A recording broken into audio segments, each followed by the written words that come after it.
Yes. So let's get to the pimping first. We got to get that out of the way.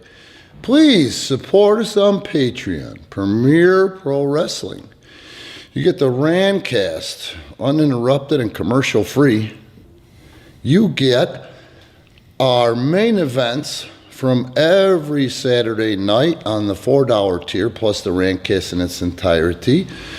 And then for $6, you get the aforementioned, plus, what else, Casey? Oh, you get, besides the rent, you got a tremendous library. The $6 tier. Well, the tremendous library of wrestling. Yeah. I mean, years. I mean, if you're a wrestling fan, you can't go wrong.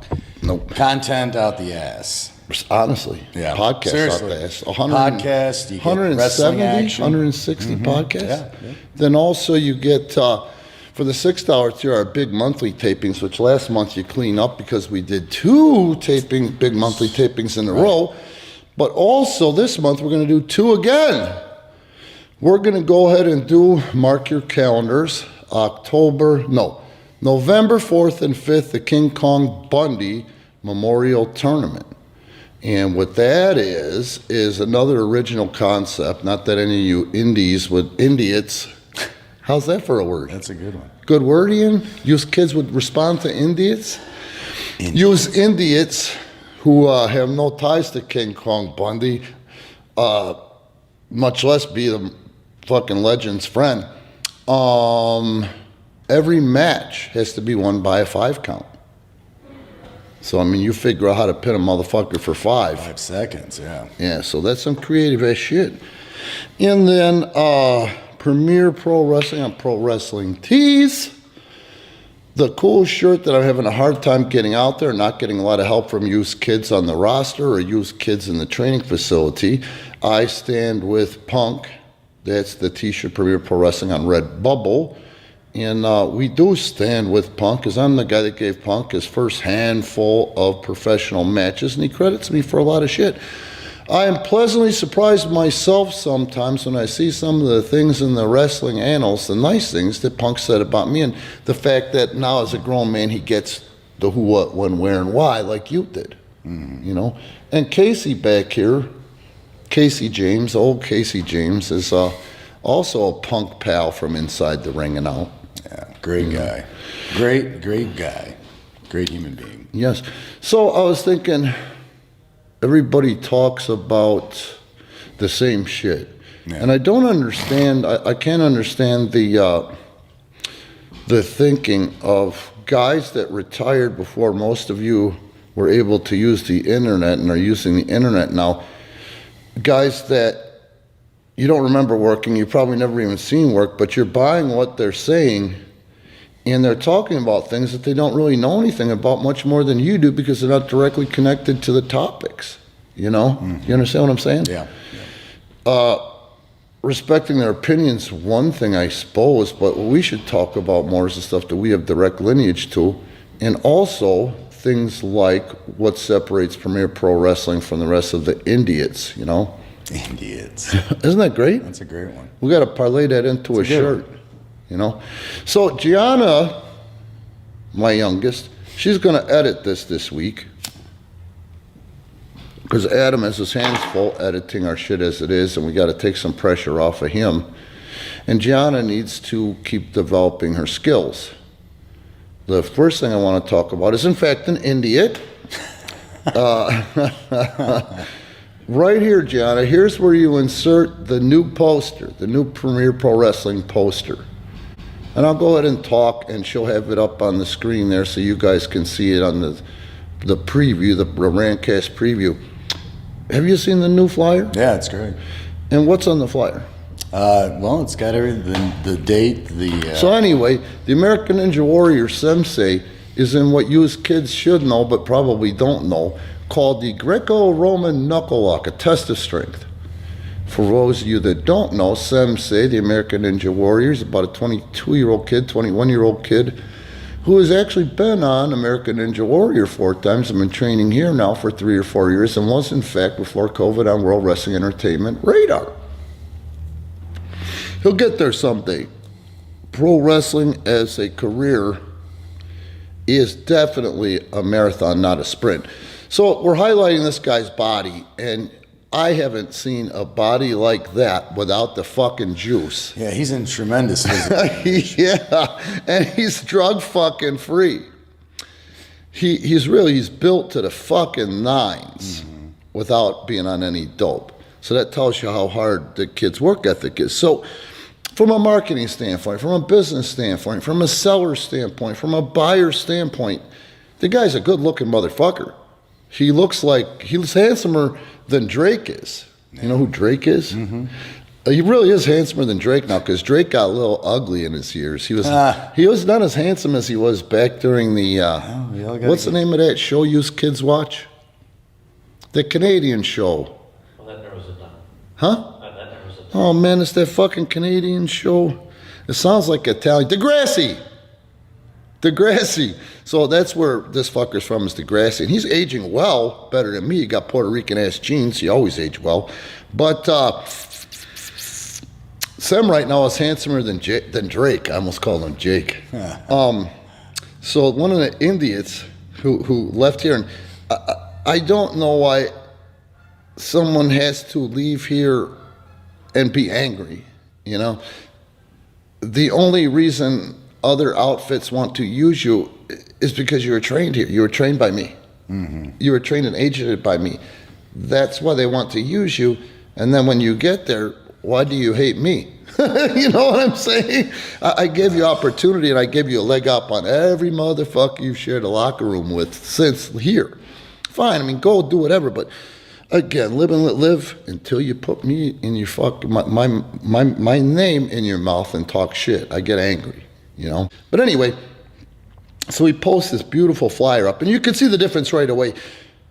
We have better production value than the INDIOTs, except for things like Booker T or OVW, because they have money behind them. We don't. This is all from the heart, down and dirty, create something out of nothing type shoestring budgets, you know.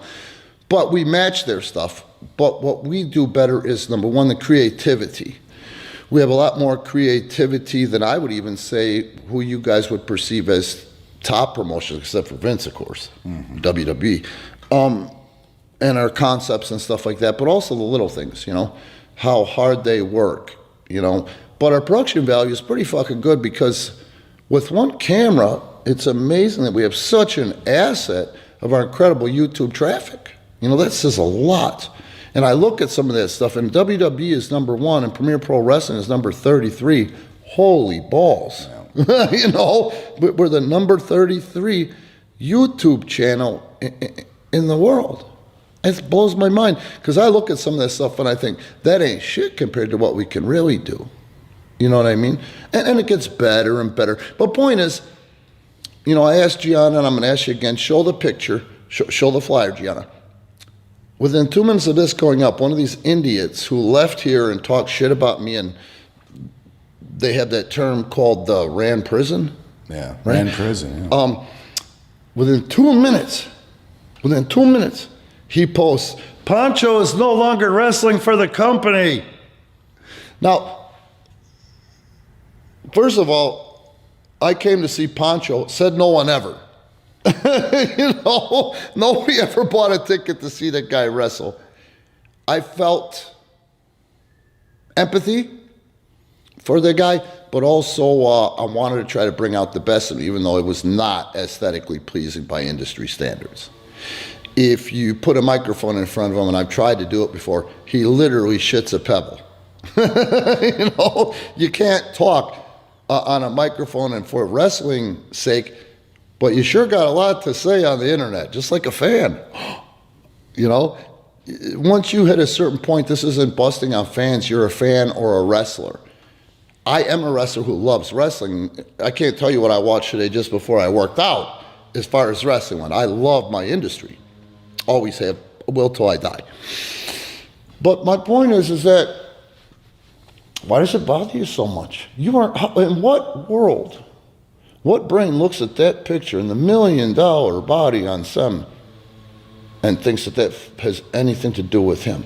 He's inverted upside down. You can't even see his fucking face.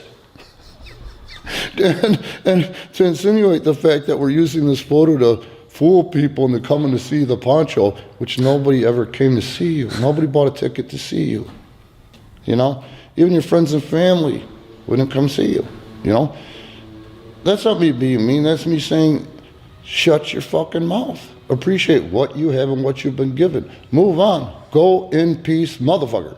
You know, and he's not the only one. There's a whole bunch behind there. But do you think I'm being too harsh? No, you're fine. Okay. You know, but again, Ian, I mean, as a fan, and the things I hear, like I'm starting to see these other promoters that these idiots telling me, oh, I love the talent you've trained. You know, so they're out there, and they're never going to work as much as they did here. They're never going to work in a ring this safe, you know, because we do have the safest ring. Oh, yeah. Punk put it over 20 years ago or whenever the fuck. It's even safer now. It's the same ring, and I have kept it, maintained it, and made so many tweaks to this ring that I venture to say it's probably lighter than Vince's ring. Do you think it's lighter than Vince's ring when you were there? Yeah, I think so. And how many millions of dollars they have to invest in it? See, that's the thing. I did this for 30-something years. So the first thing I do is I think like a wrestler. If the bump sucks, the action in the match sucks. If you can put wrestlers in the safest possible environment, you get the best out of them. It's an important thing. And you can ask AJ Styles, just off the top of my head, and Samoa Joe. And you as kids get to see him at the Comic Cons and whatever the fuck cons, and you're getting conned out of that $40 for a picture. Just kidding. And they'll tell you that's the first thing I did. The first order of business in the company was in disarray. When I tore down that TNA 6 sides of shit and actually made that motherfucker safe. You know, with AJ in mind, thinking this kid is not going to make it to 40 without a wheelchair if somebody doesn't do something, you know. That's my thinking. That's what I do. That's the difference between myself, the people I train, like this one here who met me when he was 19, and the INDIOTs. You know? Yeah. You want to say anything in closing in this teaser? Just what are we going to be talking about on the podcast today, Rand? I have no idea. We're going to play it off the... No, I'd like to go for, let's start talking about the King Kong Bundy tournament. Okay. And let's also talk about this weekend, if you're in earshot of Chicagoland or southeast Wisconsin, I mean, this weekend alone, man, what is the opening match? Do you know for the card this weekend, this Saturday night? This Saturday And when night? I say this Saturday, I'm talking about, what's the fucking date Saturday? 14th? 15th? I don't have my phone, you little shit. So the 15th, we're talking about Saturday night, PPW. October 15th, 2022. PPW, we're going to be talking about the haps in the wrestling industry. We'll also be talking about debunking, what are they? Idiots. Idiots. Idiots. That should be a shirt. And before we dip out here, before I let you close, this week we have an original concept match, and this is what I'm talking about, called an Armageddon Gauntlet. We held a contest for our first 1,000 or so Facebook members, group members.